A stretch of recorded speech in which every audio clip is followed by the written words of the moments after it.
ചെറുതും വലുതുമായ ഏത് തെറ്റും സഹോദരന്മാരെ നമ്മുടെ രേഖയിൽ പ്രവേശിക്കുന്നുണ്ട്. മാ യൽഫിദു മിൻ ഖൗലിൻ ഇല്ലാ ലദൈഹി റഖീബുൻ അതീദ്.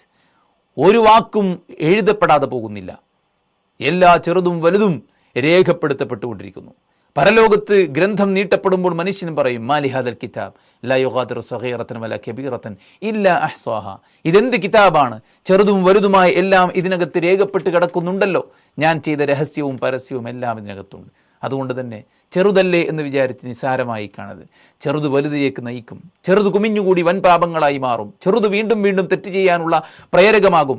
ഏത് ചെറുതും വലുതുമാകട്ടെ, റബ്ബ് പറഞ്ഞതിന് എതിര് പ്രവർത്തിക്കുന്നു എന്ന ഗൗരവമാണ് അവിടെ സംഭവിക്കുന്നത്. ഈ ചെറുതും വലുതുമെല്ലാം നമ്മുടെ രേഖയിൽ കുമിഞ്ഞുകൂടും, നമ്മുടെ രേഖയിൽ രേഖപ്പെടുത്തപ്പെടും, പരലോകത്തത് ഹാജരാക്കപ്പെടും. ഇഖ്റഅ കിതാബക കഫാ ബിനഫ്സിക അൽയൗമ അലൈക ഹസീബ.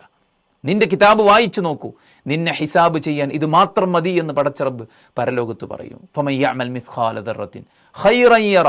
ഒരു അണുമണിത്തൂക്കം നന്മ ചെയ്താൽ അത് പരലോകത്ത് കാണും. ഫമൻ യഅമൽ മിസ്ഖാല ദർറത്തിൻ ശർറൻ യറ. ഒരു അണുമണിത്തൂക്കം തിന്മ ചെയ്താൽ. എന്താ മിസ്ഖാലു ദർറത്ത്? ഓട്ടവെയിലിൽ കാണുന്ന പൊടിപടലങ്ങളാണെന്ന് പറഞ്ഞ പണ്ഡിതന്മാരുണ്ട്. കണ്ണുകൊണ്ട് കാണാൻ കഴിയാത്ത ചെറിയ ചുവന്ന ഉറുമ്പുകളാണ് എന്ന് പറഞ്ഞ പണ്ഡിതന്മാരുണ്ട്. അതായത് അത്രയും നിസ്സാരമായ പാപങ്ങൾ പോലും പരലോകത്ത് വരുമെങ്കിൽ പാപം എന്ന് പറയുന്നത് ഒരിക്കലും നിസ്സാരമല്ല.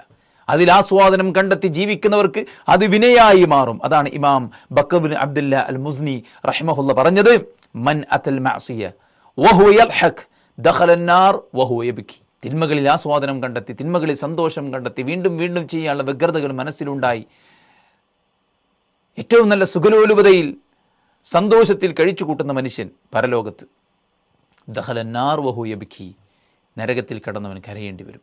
ഇവിടെ തിന്മ കൊണ്ട് ചിരിച്ചതിന്, സന്തോഷം കണ്ടതിന് പരലോകത്ത് ആ തിന്മ കാരണത്താൽ കരയേണ്ടി വരും, നിരാശപ്പെടേണ്ടി വരും, വിഷമിക്കേണ്ടി വരും, ബുദ്ധിമുട്ടേണ്ടി വരും.